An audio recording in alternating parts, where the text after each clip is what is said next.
Excelentísimos señores académicos, miembros del Cabildo de Alfonso X el Sabio, autoridades, señoras y señores.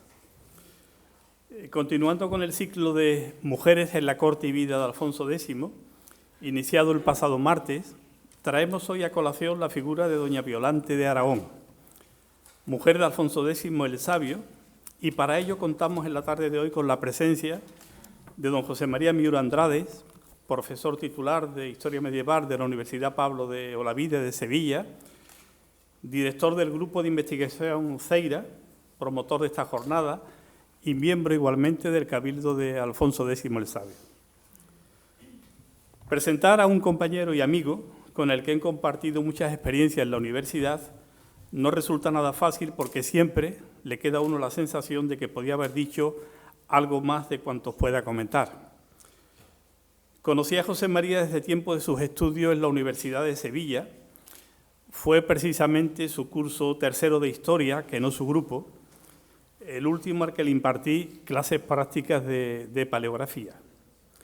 Al término de sus estudios de licenciatura en Geografía e Historia y de su tesis doctoral, obtuvo el premio extraordinario de doctorado. Posteriormente vivimos aventuras separadas, él en la recién fundada Universidad de Huelva y un servidor en el Cuerpo Facultativo de Archiveros del Estado. Fueron años de una intensa formación, tanto docente como investigadora y administrativas. Pero la vida nos tenía reservado un espacio común cuando, tras la creación de la Universidad Pablo de Olavide en 1997, volvimos a coincidir en la primera promoción de la licenciatura de Humanidades, ahora como profesores, él de Historia Medieval y un servidor como profesor de Historia de la Forma de la Escritura. José María es un gran especialista de Historia de la Iglesia centrada en los estudios sobre órdenes mendicantes, eremitismo, cofradía o la religiosidad femenina, especialmente en el mundo de las beatas. Es además codirector del Máster Doctorado en Historia de América Latina, Mundos Indígenas, y profesor invitado en doctorado y postdoctorado en diferentes universidades como la Andina Simón Bolívar de Ecuador, Universidad Nacional de Colombia en Bogotá, Universidad Industrial de Santander en Bucaramanga, en Colombia. Tiene publicado numerosas monografías sobre sus diferentes líneas de investigación y cerca de un centenar de artículos y capítulos en publicaciones colectivas. Nuestro conferenciante se caracteriza fundamentalmente por su amenidad y por derrochar un humor muy cercano al británico, quizás influido por su estancia en Huelva y su cercanía a las minas de Río Tinto. Con José María he compartido innumerables aventuras en la universidad. La cercanía de nuestros despachos, éramos cuasi vecinos, propiciaba un acercamiento casi a diario, sobre todo en los primeros años de convivencia en la Olavide, en la que todo fue entrega y trabajo tratando de impulsar a esta joven universidad. Y termino con un agradecimiento explícito a nuestro conferenciante por haber aceptado participar en este ciclo de conferencias, teniendo como protagonista a doña Violante de Aragón, hija de Jaime I, que en cumplimiento del papel desempeñado por la mujer en esa centuria, le aportó al monarca castellano descendencia y consejo para resolver asuntos del reino que no siempre fueron atendidos por su esposo. Pero mejor que nos lo cuente nuestro conferenciante. José María, tuya es la palabra para hablarnos de esta interesante mujer, cuando quiera. Muy buenas tardes, excelentísimos señores académicos, autoridades, beduinos, compañeros de facultad en la Universidad de Sevilla, compañeros en distintas universidades en las que he formado parte del claustro de profesores. Y, querido Antonio, muchas gracias, en este caso, por hacerme una tarde grata, porque solo con el listado de las personas que he agradecido y las caras de buenos amigos que tengo enfrente, pues le agradezco enormemente que me haya convidado esta tarde a estar aquí en la Academia a hablarle de Violante de Aragón, esposa de Alfonso X el Sabio, en un tiempo prudencial. Si ve que no es prudencial, me lo indica, y la tenemos que matar en 1300, pero podemos acelerar el proceso.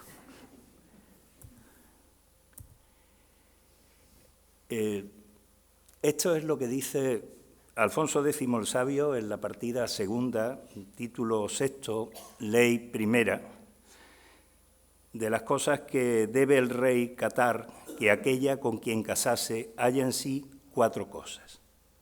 La primera, que tenga buen linaje. La segunda, que sea fermosa. La tercera, que sea bien acostumbrada. La cuarta, con esas 4 is, que sea rica. Creo que cualquiera de nosotros posiblemente firmaría la conseja que daba el monarca a los reyes de Castilla y que podíamos hacerlo extensiva a cualquiera de nosotros. Y voy a seguir viendo si Violante cumplía o no cumplía algunos de esos requisitos. Así que vayamos con la primera, que venga de buen linaje. Violante de Aragón nació en Zaragoza en 1236, no tenemos seguridad en la fecha, y va a morir en Roncesvalles, en el Reino de Navarra, el año 1300. Como datos básicos, fue reina de Castilla, esposa de Alfonso X y infanta de Aragón, porque era hija de Jaime I de Aragón y de Violante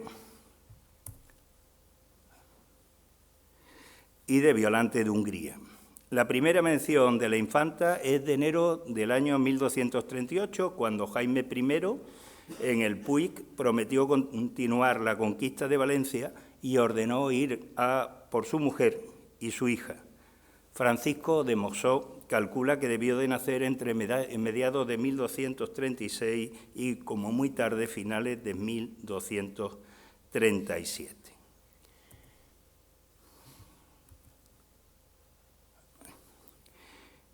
Jaime I era hijo de... Sí, ahora sí.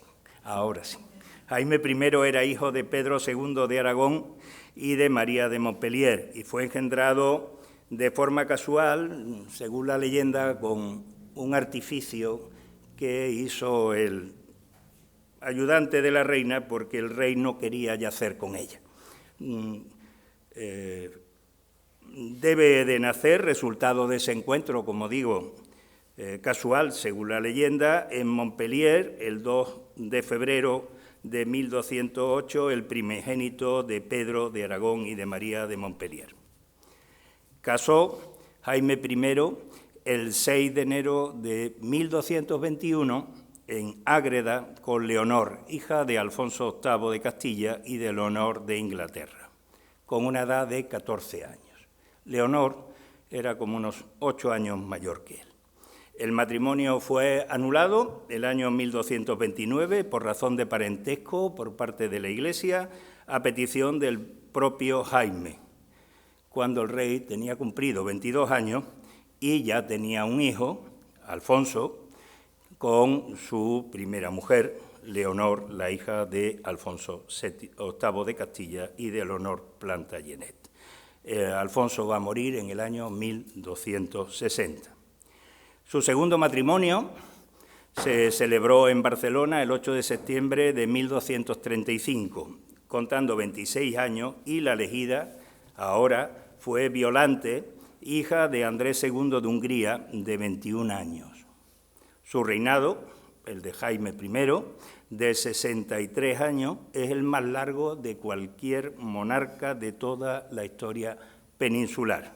Murió en Alcira, Valencia, el 27 de julio de 1276. Ahí tienen una imagen que representa a Jaime I y a su esposa, Violante de Hungría, y la tumba de Violante de Hungría en el monasterio de Valbona de los monjes en Lleida, o en castellano Lérida. Violante de Hungría, nacida en 1214 y muerta en Huesca en 1251, era hija de Andrés II de Hungría y de Violante de Courtenay, que procedía del conde de Nevers, de Auxerre y de Tonnerre, y marqués de Namur y emperador de Constantinopla. No obstante, a pesar de esos grandes títulos de sus progenitores, la principal aportación al matrimonio no va a ser los títulos, sino básicamente la fecundidad y su carácter ambicioso, inteligente y enérgico. Mujer de carácter fuerte, tuvo como objetivo hacer reyes a su hijo, y lo consiguió, Pedro y Jaime, y sobre todo perseguir a su hijastro Alfonso, para que no molestara en el proceso sucesorio. Murió en Huesca el año 1251 y en ese proceso tuvieron 4 hijos y 6 hijas. Pedro III, Jaime II de Mallorca, Fernando, Sancho y las hijas Violante, Constanza, que se va a casar con el infante castellano don Manuel, hijo de Fernando III, el conquistador de la ciudad de Sevilla, María, que entró en religión, Sancha, que murió como peregrina en Tierra Santa, Leonor e Isabel, casada esta última en 1262 con Felipe de Francia. La reina Violante de Hungría murió en Huesca el 12 de octubre de 1251, con lo cual 4 de sus hijos tuvieron título regio. Pedro, Jaime, uno rey de Aragón, el segundo rey de Mallorca, Violante, reina de Castilla, e Isabel. Y ahí tienen la descendencia, como ven en la columna de la derecha, la descendencia legítima con Violante, y el resto, pues, una especie de galaxia de hijos habidos en situaciones previas o fuera directamente del matrimonio. Es decir, que si tuvo 10 con doña Violante, pues le suman los demás, y Jaime I pues, tuvo un reinado largo y fecundo.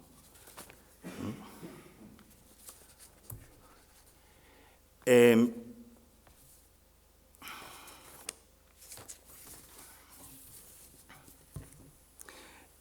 1240, Fernando III la va a escoger como esposa para el infante Alfonso. Violante estuvo desde muy niña vinculada al séquito real y formada como reina. Ya su madre, hemos tenido noticias que en el año 1238 iba con ella cuando emprendió el camino para visitar a Jaime I, que estaba haciendo el cerco de Valencia. Por lo tanto, la relación fue intensa de Violante de Hungría con su hija, pero pronto esa situación se interrumpió y se rompió. Así que las relaciones con su madre no fueron muy allá. La primera fecha sobre el compromiso matrimonial la tenemos el año 1243. Es decir, que posiblemente la firma del Tratado de Almizra, que ponía límite a la expansión en el ámbito peninsular de los 2 reinos, la corona de Aragón y la corona de Castilla, pues tuviera como sello una boda, por lo cual la propia princesa Violante se convertiría en garantía del propio cumplimiento del tratado. Y es a partir de ese Tratado de Almizra cuando se decide la entrega, el garante del tratado, la entrega de la infanta, en fecha no verificada, pero que debió culminar en Valladolid el 26 de noviembre de 1246, con la firma ya no del propósito o el acuerdo, sino con la firma del contrato matrimonial por palabra de presente entre ambos contrayentes y la bendición nupcial. En esa fecha, Violante, que ya llevaba algunos años en Castilla, tenía 9 años. Llegó a Castilla acompañada de Jofre de Loaysa, que había sido su educador en el Reino de Aragón, que junto con su esposa Jacometa continuó haciéndose cargo de la formación de la princesa e incluso continuaría Jofre de Loaysa haciéndolo con sus hijos y sus nietos. La noticia de un apresuramiento de ese proceso, la infanta de Aragón tenía 9 años, es un día posterior a la propia conquista de la ciudad de Sevilla. La carta que ahí tienen es la carta entre Aragón y Castilla, así lo hacen ver. Y la primera es la carta que envía Fernando III a Jaime I, fechada ya en Sevilla, una Sevilla conquistada justo el día después de San Clemente, es decir, el momento que se ha conquistado la ciudad y todavía no se ha entrado en ella. Alfonso, nuestro hijo, y vuestra hija, muy querida nuestra, como debía hacerse y se había acordado, queremos que este matrimonio se haga honorablemente como conviene a nuestro hijo y a vuestra hija. Y también, si podemos, ambos, tanto nos como vos, nos interesa que las nupcias se hagan de buena forma. Y el mismo día una carta del infante Alfonso a su futuro suegro, Jaime I. Que casamiento de mí es de vuestra fija, que nos place mucho, e que lo queremos es siempre lo quisiemos. Lo uno por el gran amor e por el debdo que habemos con busco, e lo al porque tenemos que lo debemos facer, que es de derecho. Le tiene mucho amor y deudo a su suegro y respeto, y mantiene su palabra. Así que Francisco de Mossoul nos indica que se celebraron bodas el año 1249, pero con una ulterior consumación del matrimonio en Valladolid en ese mismo año, como señala Jofre de Loaysa, cuando contaba Violante 12 años de edad, de acuerdo, eso sí, con el derecho romano y el derecho canónico, que era la edad a la cual la mujer podía contraer matrimonio y podía consumarlo. Así que, de buen linaje, como ven, era. Segundo, que sea fermosa. Pues miren ustedes, no nos han quedado retratos de Violante de Aragón, de manera que no podemos saber si era bella o no. Porque en realidad los retratos o las representaciones de Violante no responden a un retrato fidedigno de la reina, sino que son modelos que se difundían en el siglo XIII. Ese que tienen ahí es el tumbo de Tosoutos, depositado en el Archivo Histórico Nacional de Madrid, que contiene un tumbo, es un libro registro de documentos reales, que contiene un documento de 1255, encabezado, como ven, por una miniatura que representa al rey Alfonso X, a la reina Violante y al infante heredero Fernando. No obstante, las imágenes de ese tumbo se limitan a ofrecer una representación icónica de las fórmulas documentales presentes en la donación. Nos el rey con nuestra esposa, con nuestro fijo, que es el encabezamiento, pues ese encabezamiento que aparece en la intitulación pues va acompañado de esta representación. Es decir, hay una representación de los 3 miembros de la familia.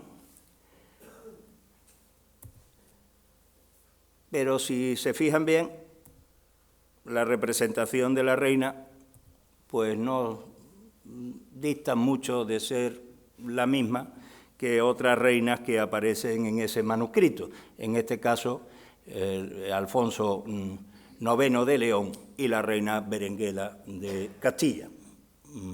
Podía ser una o podía ser otra. Así que poco podemos saber de cómo era físicamente doña Berenguela. Hay otra supuesta representación, perdón, doña Violante, hay otra supuesta representación de Violante al lado de su esposo, que se encuentra en el claustro de la Catedral de Burgos.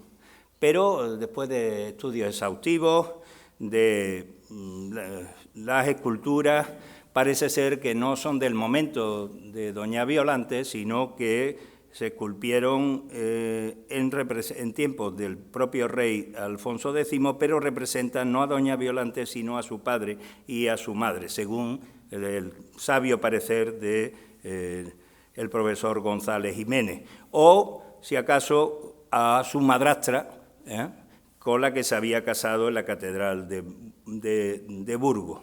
Pero ni una imagen ni la otra, ni tampoco estas, que no sabemos exactamente qué reina y qué rey son, pues ninguna de las efigies de la reina en general y de Violante de Aragón en particular permiten hacerse una idea de sus rasgos físicos. Algo propio de los retratos de esa época en que las imágenes tienen un carácter representativo de la institución, no en sí del personaje. Llama, no obstante, la atención el diferente número de representaciones de Alfonso y Violante. De Violante hemos visto una en un códice, esta posible, y además tendremos un sello conservado en la Catedral de Astorga, donde parece ser que hubiera una imagen de doña Violante. Si ustedes lo comparan con las imágenes que hay de Alfonso, él aparece con profusión en todo tipo de imágenes. No tienen por qué ser tampoco fidedignas, también son representativas, pero solo con las que aparecen en las cantigas tendríamos una representación del monarca extensísima frente a 3 pequeñas representaciones. Esa no representación y algún que otro comentario han hecho hablar algunos atrevidos que suponen que Violante, como no aparece una descripción de ella, ni nadie dijo que era bella, ni hermosa, ni nada por el estilo, pues si no llamó la atención de sus contemporáneos es que debía ser fea, ¿no? Pero, no obstante, tampoco hay ese tipo de percepción, no indican nada de ella, pero sí lo hacen de su hermana Constanza, que es lo peor que te puede pasar, porque cuando nadie dice nada de ti, pero sí lo dicen de tu hermana, pues ya todo el mundo sabe quién es la fea de la familia, de quien Bernard de Clos hizo una descripción de su belleza extraordinaria. Y también se había hecho una descripción de la belleza extraordinaria de su madre, Violante de Hungría. Así que Constanza, la guapa, la segunda hija de los reyes de Aragón, tuvo como destino casarse en primer lugar con el heredero de la corona de Navarra, el futuro Teobaldo II, en el año 1253, pero no se casó con él. La suerte de la fea, la guapa la desea, no se casó con él. En 1256, Jaime I había concedido la mano de su hija Constanza al infante Enrique, hermano del rey Alfonso, y uno de los grandes opositores al monarca. Violante le pidió a su padre que impidiera el matrimonio de su hermana Constanza con su cuñado Enrique, pues temía que esa unión pudiera causar merma en los derechos sucesorios de sus hijos, así que tampoco se casó con Enrique. Finalmente, el infante Manuel de Castilla, hermano de Alfonso X, fue el marido de Constanza. A la muerte de esta infanta, Manuel de Castilla, el cuñado de Violante y hermano de Alfonso X, se casó con Beatriz de Saboya, de cuyo matrimonio nació un personaje que es el que nos permite pues hablar un poco más del tema, que es don Juan Manuel, famoso hombre de letras que en algunos de sus escritos ofrece información interesante, aunque muy discutible, sobre la reina Violante, a la cual pues no trato mucho. Don Juan Manuel, en el libro de las armas, volvía nuevamente a recrear el tema de la belleza de Constanza, a la que no había conocido, pero que el padre le contaba maravillas de la misma, y cargaba las tintas contra la enemiga, la reina, enemiga en esto sí, en lo personal, por el problema de ser hijo de un infante, contra la reina doña Violante de Aragón. Don Juan Manuel decía que la reina de Castilla quería muy gran mal a la infanta doña Constanza. Y oí decir que por gran envidia que había de ella, que según dicen, al su tiempo no había más hermosa mujer en ninguna tierra. Seguidamente se hace eco de las habladurías que corrían en su tiempo respecto a las dos hermanas, y para ello se basaba en las afirmaciones de doña Saurina de Bedes, ama de la otra infanta, doña Constanza, esta hija de Juan II. Esto de que los reyes se llamen igual, pues lleva a este tipo de complicaciones, que se desposaría justamente con don Juan Manuel.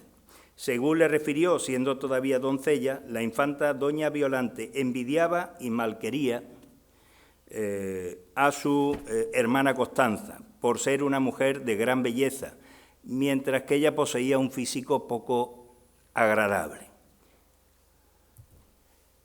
Oí decir al mío cuidar a doña Saurina de Bedes, una mucho honrada dueña y muy buena que crió a la infanta doña Constanza, con que yo casé, que doña Violante, reina de Castilla, seyendo doncella en casa de su madre, que quería muy gran mal a la infanta doña Constanza, su hermana, según oí decir, por gran envidia que había de ella, que según dicen, al su tiempo no había más hermosa mujer en ninguna tierra, su madre amábala mucho, depagábase muy fieramente de doña Violante, eso mismo hacía el rey su padre.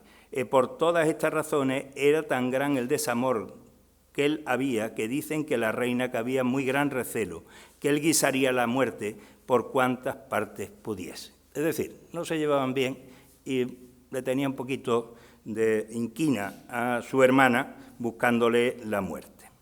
Los celos y las envidias entre las dos hermanas, que nos cuenta don Juan Manuel, derivan en principio de la singular belleza de doña Constanza y la naturaleza poco agraciada de su hermana Violante. Pero debíamos de considerar que los elementos son ficticios. Don Juan Manuel no pudo, ni nadie le pudo contar eso. La reina de Castilla salió de Aragón siendo una niña. Difícilmente podía tener inquina por celo hacia una hermana con la que apenas había tenido posibilidad de convivir. Y si imaginemos que Violante salió en la época más temprana, el año 1240, como apuntan algunos autores, tenía 4 años de edad y su hermana 2. Suponiendo que fuera unos años después, en 1246, Violante tendría 10 y Constanza tendría 8. Así que parece que don Juan Manuel intentaba acercar un poco sus pretensiones en contra y manifestar el odio que le tenía a doña Violante. Incluso llega don Juan Manuel en su relato de las malas intenciones entre las dos hermanas a afirmar que se cumplieron los temores de la reina Violante de Hungría. Sin embargo, las presunciones de la infanta doña Constanza se cumplieron y lo que tanto temía ocurrió. Constanza murió, según los rumores, a consecuencia de recibir un cestillo de cerezas, se supone envenenadas, que le había remitido su hermana, la reina doña Violante. Mal pecado, dicen que lo que la infanta temía, aquel acaeció, que la razón de su muerte fue un tabaque, un pequeño cestillo, de cereza que le envió la reina su hermana. Es decir, el infante don Juan Manuel dejaba correr el rumor de que Constanza había muerto al ingerir unas cerezas envenenadas que le había enviado Violante. La madrastra de Blancanieves se queda corta. En supuestas confesiones que le hizo Sancho IV, en su lecho de muerte, don Juan Manuel, en el lecho de muerte estaba Sancho IV, don Juan Manuel llega a afirmar que esas sospechas las tenía Jaime I, el padre de doña Violante, quien por ello se negó a darle las bendiciones a su hija, poniendo en boca del rey Sancho estas palabras: «La reina, mi madre, cuidó que non hubo la bendición de su padre, que la desamaba mucho por la sospecha que hubo de ella de la muerte de la infanta doña Constanza, su hermana». Lo que sí queda claro de este relato es que don Juan Manuel odiaba a la reina Violante, sin lugar tipo de duda. Había razones políticas de peso que la llevaron a cargar las tintas contra ella. Era hijo del infante Manuel, poco amigo de Alfonso X, casada con la odiada hermana Constanza. La familia de don Juan Manuel se alineó además con el infante Sancho frente a los infantes de la Cerda y a Violante de Aragón, y por tanto no era la simpatía lo mejor que tenía hacia la reina. Que sea bien acostumbrada. Cuando de mayores costumbres fuere, tanto mayores placeres recibía de ella, sabrá mejor guardar la honra de su marido y de sí misma. Las buenas costumbres y el buen linaje eran garantías de lo que importaba, y lo que importaba era la crianza, y crianza como acto complejo, educativo, que debía de tener éxito. Otro rasgo que se esperaba de una reina, las buenas costumbres que llevaban a la buena salud, son también aspectos difíciles de valorar en este caso de Violante. Se le suponían buenas costumbres, en particular la piedad y el cumplimiento de las normas religiosas cristianas, parte del elenco de las buenas costumbres de su tiempo. Y la salud podría medirse por la fortaleza de su cuerpo a la hora de tener hijos, y dio muestra de tenerlas muy buenas, pues dio a luz 11 hijos, a pesar de las dudas iniciales sobre su capacidad de engendrar. No obstante, los historiadores consideran que Alfonso X no fue feliz con su esposa Violante, a la que intentó repudiar por no tener hijos, tratándose un posible nuevo matrimonio con una princesa noruega, la princesa Cristina. Este rey, don Alfonso, yendo casado antes que finase el rey su padre con doña Violante, fija del rey don Jaime de Aragón e hermana del rey don Pedro, porque no había de ella fijo, sintió muy gran pesar. E veyendo que esto venía por mengua de ella, envió sus mandaderos al rey de Noruega, en que le envió rogar que le enviasen su fija en casamiento. Diremos ahora de cómo la trocieron la fija del rey de Noruega y de cómo la casó con el infante don Felipe, su hermano, porque la reina doña Violante, su mujer, era encinta. Eso es lo que nos dicen las crónicas de Alfonso X, pero el cronista hace una afirmación malévola y falsa, que prueba además algunos errores cronológicos. Pues la princesa noruega no llegó a Castilla en 1253, sino que llegó en 1257. Y cuando llegó la princesa noruega, Violante de Aragón, no es que estuviera encinta, es que ella había sido madre 4 veces. Había tenido a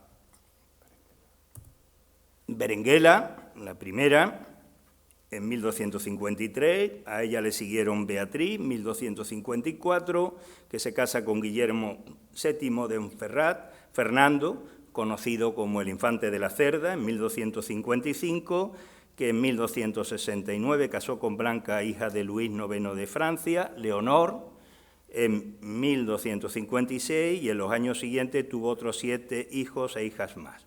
En 1258 nació el quinto hijo, el infante Sancho, en el 59 Constanza, en el 61 Pedro, y a partir de ahí nacieron algunos más, 4 más, Juan en el 64, Isabel en el 65 y Violante en el 66, que se casó con Diego López de Haro, y por último Jaime. Su undécimo y último hijo, Jaime de Castilla, nació en 1267, cuando la reina contaba 30 años. Yo creo que había cumplido con creces el objetivo del matrimonio, y se mostraba con ello que no solo el estado de su cuerpo, sino también el de su alma, pues en la década del siglo XIII, en el que Violante de Aragón tuvo a sus hijos, se había extendido la idea de que la pureza moral de una reina estaba unida a su capacidad de engendrar un heredero.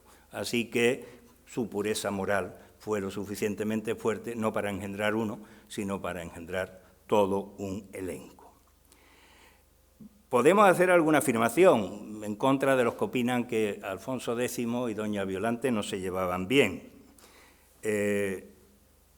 Desde 1253 hasta 1267, lo que sí sabemos es que para tener esa descendencia compartieron de forma muy frecuente el lecho, no cabe ninguna duda.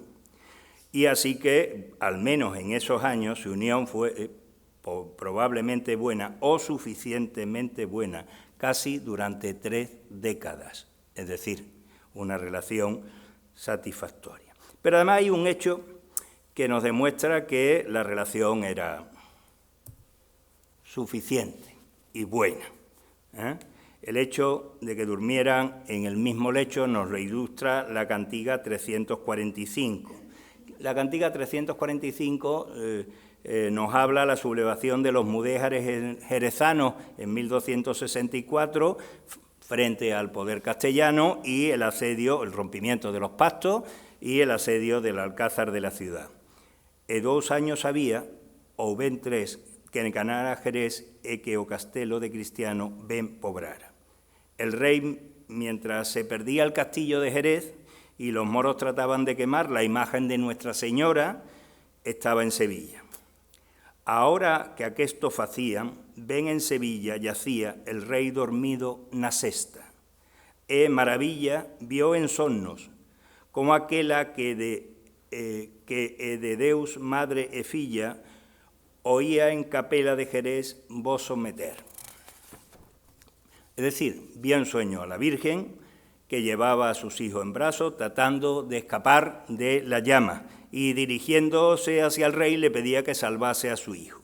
El rey, todavía en sueño, se lanzó a salvar del fuego a la madre y a su hijo y en esto despertó. En gran chorande, gemendo, despertou daqueste soño. E fillo a decir a súa muller e reina que yacía en o leito cabo del, en ese soño lle contaba todo e xeito. E ela le respondía, bien dereito, outro te hai eu soñado que vos querer retrater. La cantiga concluye afirmando que a los pocos días el rey ganó Jerez y la pobló de cristianos y volvió a colocar en su capilla con una gran procesión la imagen de Nuestra Señora, dando gracias a Dios y bendiciendo el nombre de la Virgencita. Así que en la siesta yacían juntos, es decir, tan mal no se llevarían. Y además el yacer junto el rey y la reina llamó la atención del cronista Ramón Muntaner, que lo apunta en su crónica por haberlo visto con sus propios ojos y en la propia casa de su padre. Vi al dicho señor rey de Castilla y a la reina que durmieron aquella noche en un aposento de la casa de mi padre, el mismo en que, como os he referido, se había hospedado el antedicho señor rey Jaime de Aragón. Por cierto que se abrieron 7 portales en la casa de Bernardo Rosillón que lindaban con la de mi padre, para que el rey pudiese pasar al cuarto de la reina. Es decir, que obró, que hizo obra en la casa para tener acceso al cuarto de la reina, como sucedió en efecto, pues juntos pasaron aquella noche la reina y el rey de Castilla, lo cual sorprendió enormemente a Ramón Muntaner. Tras dar a luz, venía la tarea de criar. Esta labor podía entenderse de varias maneras, desde encargarse de su nutrición, dándole el pecho, a encargarse de su educación, particularmente en las buenas costumbres. Cuando nació el infante Fernando, el tercero de los hijos de los reyes, como varón, fue declarado heredero. De esos 3 primeros, así como de los 8 restantes, hubo de cuidar Violante de Aragón, si no directamente en lo relativo a la estancia, crianza o educación, sí en lo referente a los intereses que más podían beneficiar sus vástagos. Su intervención en la política del reino corrobora su empeño por contribuir a la buena posición de su hijo.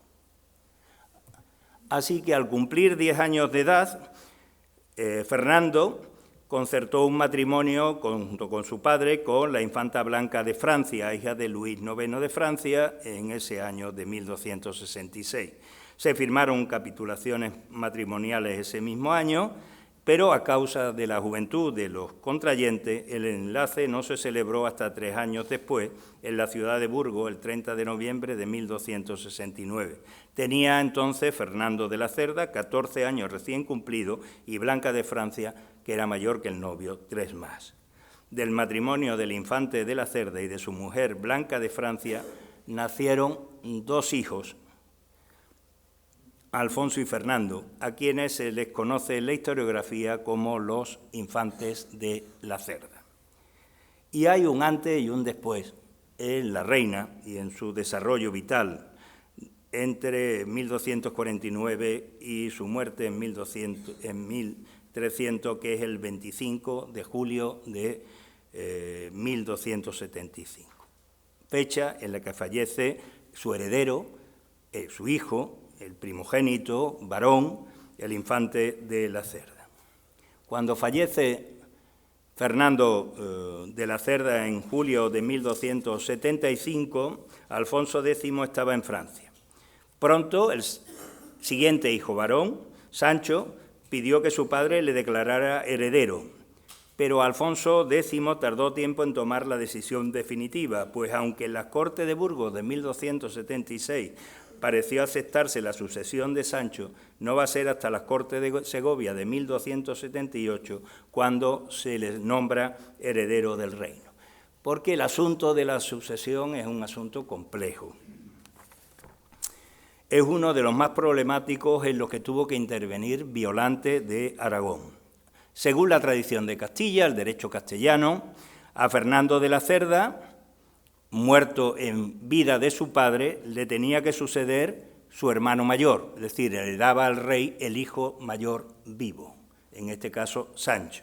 Pero Alfonso X había introducido en Castilla el jus commune y el código de las 7 partidas, estableciendo un cambio en el orden sucesorio. A la muerte del heredero le sucedían los hijos del heredero. Por lo tanto, los nietos del rey y no el último hijo o el hijo del rey vivo.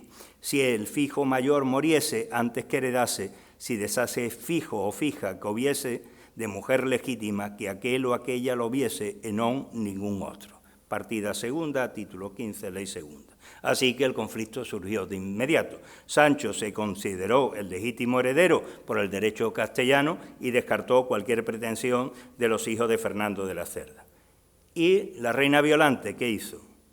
Pues la reina Violante se colocó a favor del derecho recién aprobado por su marido y de los infantes de la Cerda, en contra de los intereses de su propio hijo Sancho. Ese conflicto generó un tremendo revuelo en la corte castellana y en toda Castilla, agravado además por la huida de la reina Aragón en el año 1278 con su nieto y su nuera, Blanca de Francia. Desde ese momento conocemos escasamente la relación que mantuvo con Alfonso. Ya no durmieron más la siesta, ya hacían juntos.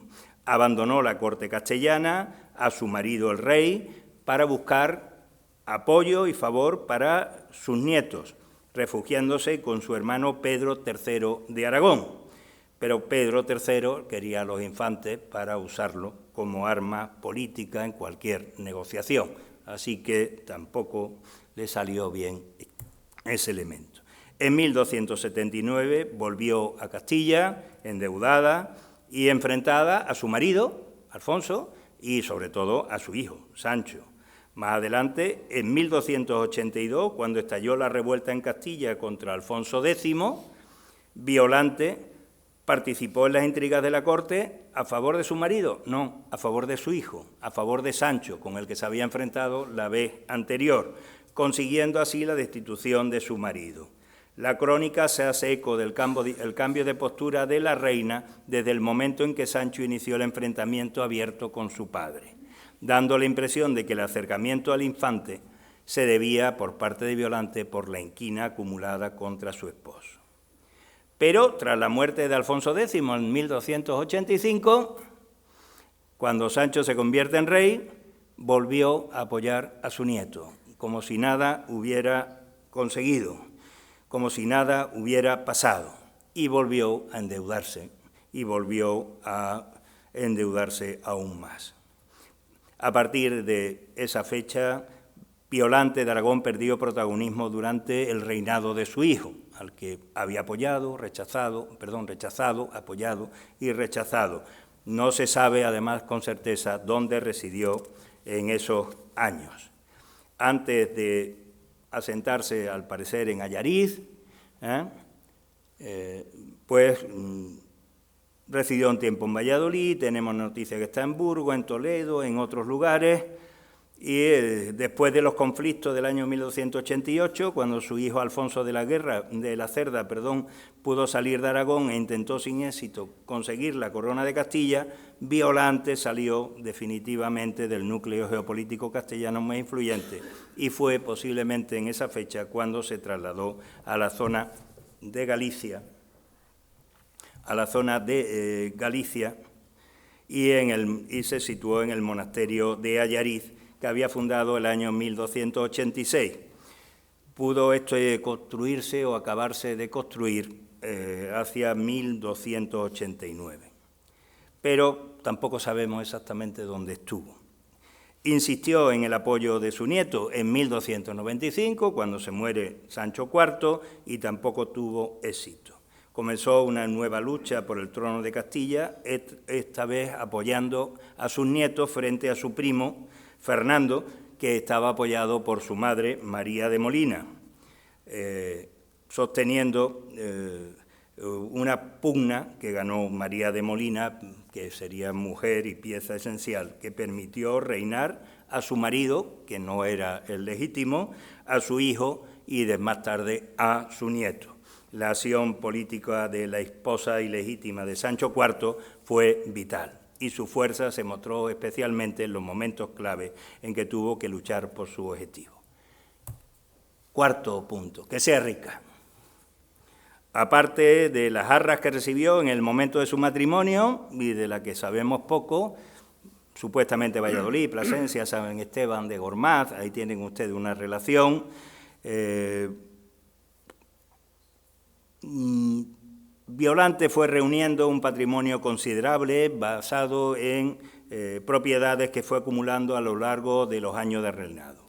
Fue señora, lo conocemos, de lugares murcianos, como Alguazas y Alcantarilla, y también tuvo señoríos y rentas en Écija. Sus dominios se extendían por toda la geografía del Reino de Castilla, Valencia de Don Juan, Guadalajara, Hervás, Ampudia, Serpa, Moura, Murao. Recibió bienes en los repartimientos de Sevilla, de Murcia o de Écija. El patrimonio que pudo llegar a acumular solo puedo disfrutarlo hasta el año 1278, porque en el año 1278, cuando huye de Castilla en apoyo de sus nietos, pues pierde gran parte de las rentas, porque se había abandonado el territorio. En su testamento, redactado en 1292, figuran pertenencias por valor de 260.000 maravedíes. Representan una cantidad considerable, pero por supuesto, si las comparamos con otras mujeres reinas de la corona de Castilla, la verdad es que era muy débil el patrimonio. María de Molina, en su testamento, dejó constancia de muchísimas más riquezas que había acumulado a lo largo de toda su vida. Su última voluntad, la que se refleja en su testamento, puede servir como muestra de su poder en la medida en que distribuyó el dinero, los objetos preciosos, que recordaban un poder económico, social y político que había rodeado su vida, pero que ya la habían abandonado. Violante de Aragón legó al convento gallego de Allariz toda su fortuna muy mermada, y algunos objetos ricos de su cámara, unas cruces, varios relicarios, vestiduras lujosas y quizá la Virgen abridera de marfil que todavía allí se custodia. A pesar de que su patrimonio estaba muy disminuido, no se olvidó de hacer un reparto a diversas personas, aunque fuera de pequeñas aportaciones. Así que rica no fue mucho. En 1300, la reina, a pesar de su elevada edad, fue a Roma en peregrinación. La reina Violante murió en Roncesvalles y allí había sido, según dice la tradición, había sido enterrada. Pues habiéndose cumplida su devoción en Roma y volviendo a España, enfermó en Roncesvalles, donde, fatigada del viaje y mucho más del peso de los años, acabó la peregrinación de su vida y pasó a la que nunca se acaba, quedando allí su cuerpo sepultado. Pues bien, no está claro si finalmente pudo enterrarse en la iglesia de Roncesvalles. En Roncesvalles no se conserva ni memoria, ni sepulcro, ni ningún tipo de renta encargada para el rezo de su alma, ni nada que se le parezca. Tampoco se le enterró en Allariz, en el convento que Clarisa, que había fundado y que había legado sus riquezas. Así que tampoco tenemos testimonio de sepulcro o enterramiento en Allariz, que ella había elegido como lugar de sepultura. Como ven ustedes, esa circunstancia final de su vida, enfrentada con su esposo, con su hijo, con su nieto, pues llevaron a borrar su cuerpo, su memoria y su nombre de la historia. Al menos esta tarde la hemos recordado. Muchas gracias.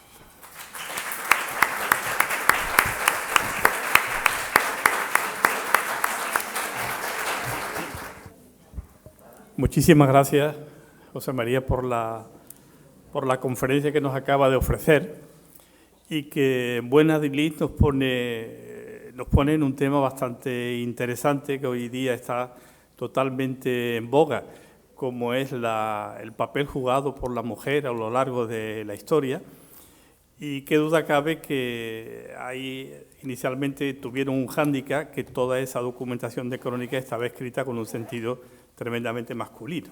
Eso es una cosa que es inviable. Pero lo que sí podemos decir, atendiendo un poco y actuando como relator de todas estas conferencias que hemos tenido durante estos días, sí creo que se puede concluir en tres cosas muy fáciles, que ha sido determinar cuál fue realmente el papel de esta señora en la corte castellana. Y yo diría que fundamentalmente, tres funciones. Primera, la de asegurar la continuidad de la dinastía. Es decir, era fundamental que la mujer tuviera hijos para que de alguna manera se pudiera continuar con el gobierno del monarca. La segunda, importante, servir de peón, de negociación para tener relaciones con otros reinos. Eso también lo hemos visto, cómo rápidamente van casando con el reino de Navarra, con el reino de Castilla, con el reino de Francia, para intentar de alguna manera contrapesar. Y después hay otra, que yo creo que es la más difícil de valorar, que es la que acaba de señalar, que es la de servir de mediadora entre el rey y en asuntos del reino. El ejemplo más claro fue el de doña Violante con doña María de Molina, intentando de alguna manera, diríamos, esa situación que se había creado entre padre e hijo, intentar solucionarlo, que al final no lo solucionaron para nada. Así que nada más, te felicito por la conferencia que nos has ofrecido y ahora sí que le doy la palabra al público. Si alguien quiere realizar alguna pregunta, alguna consulta, alguna curiosidad, creo que ahora es el momento de manifestarlo.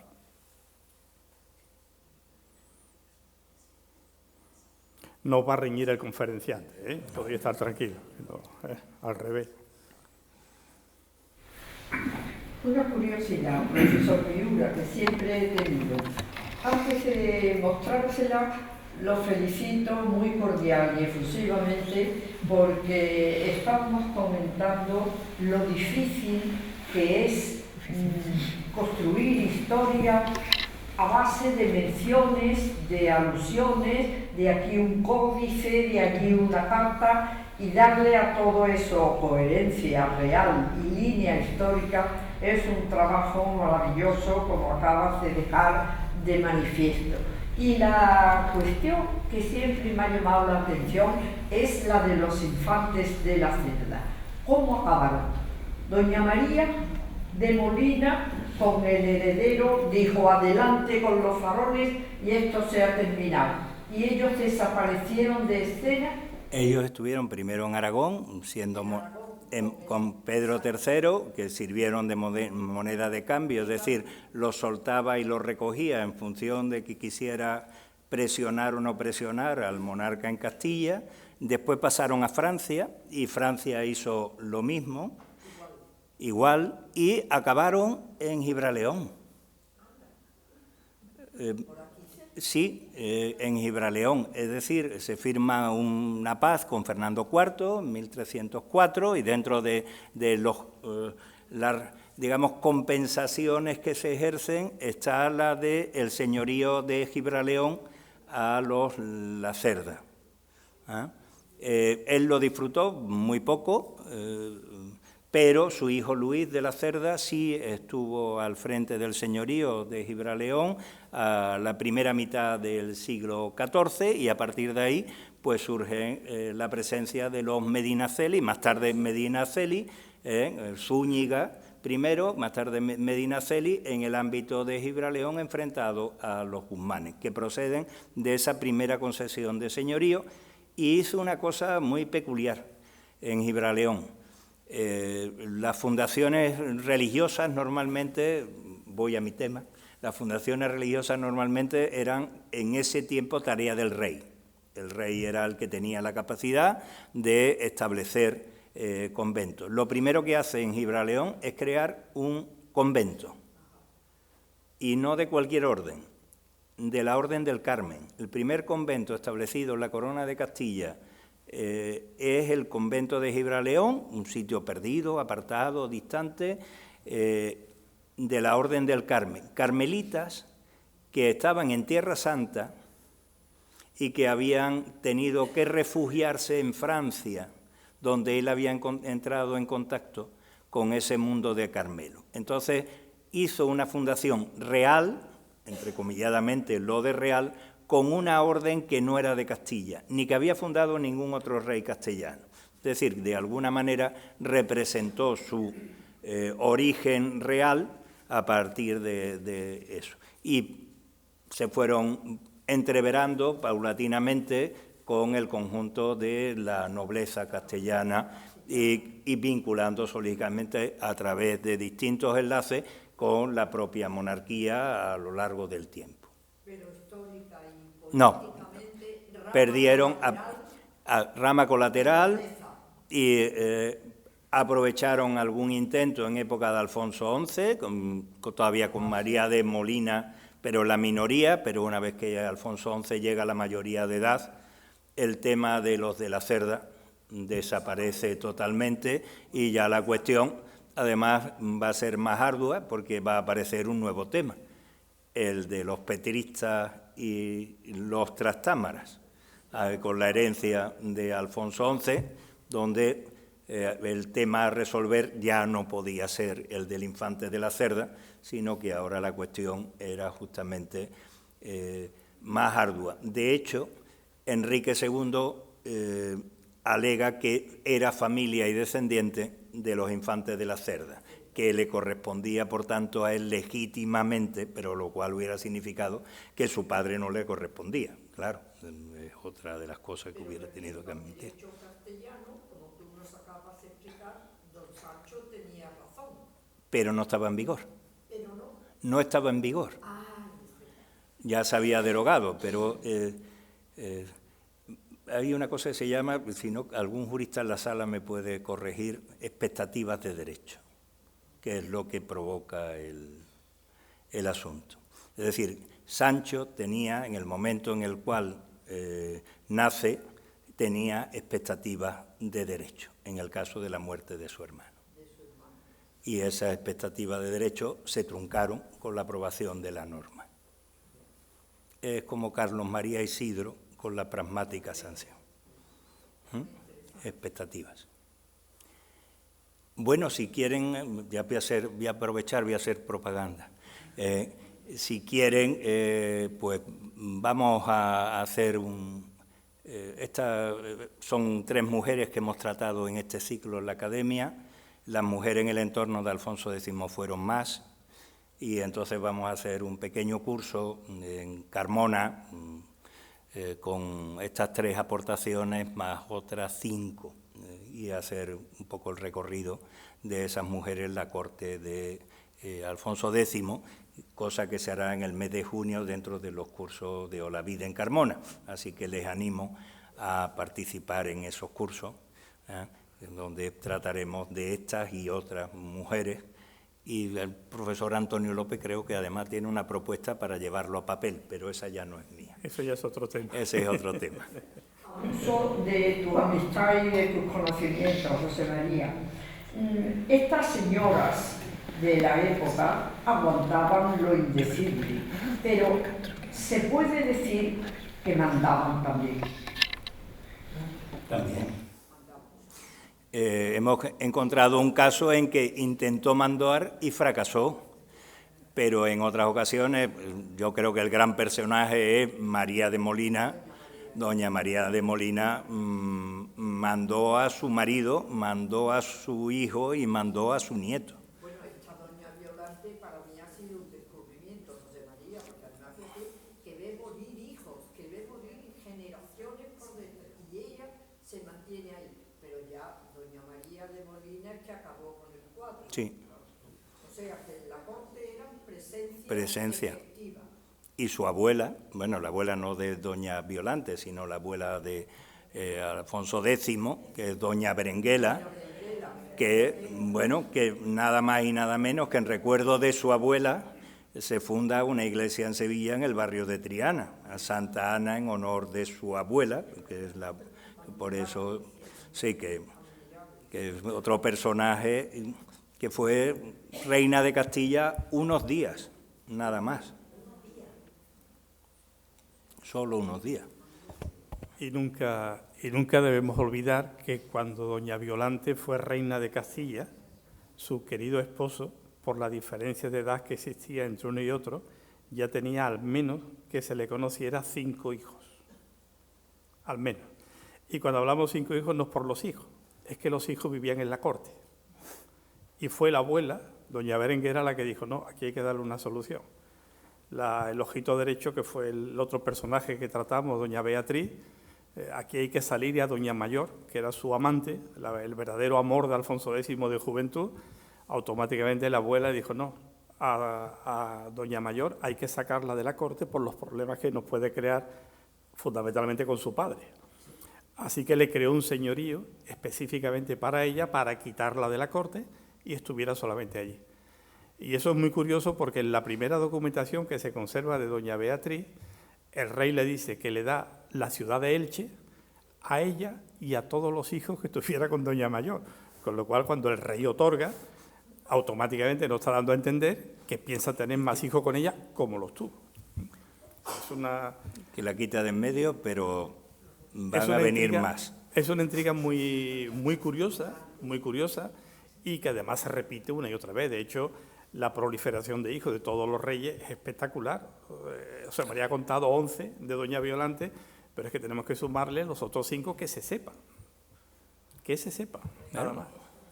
El padre de doña Violante también iba bien cargado. También. Y no digamos nada Alfonso el Onceno, con doña Leonor de Guzmán. Así que... ¿Otra? Sí. Qué mujeres. Muy bien, pues yo creo que podemos dar por concluido y cerramos la sesión. Muchísimas gracias. Muchísimas gracias por vuestra asistencia.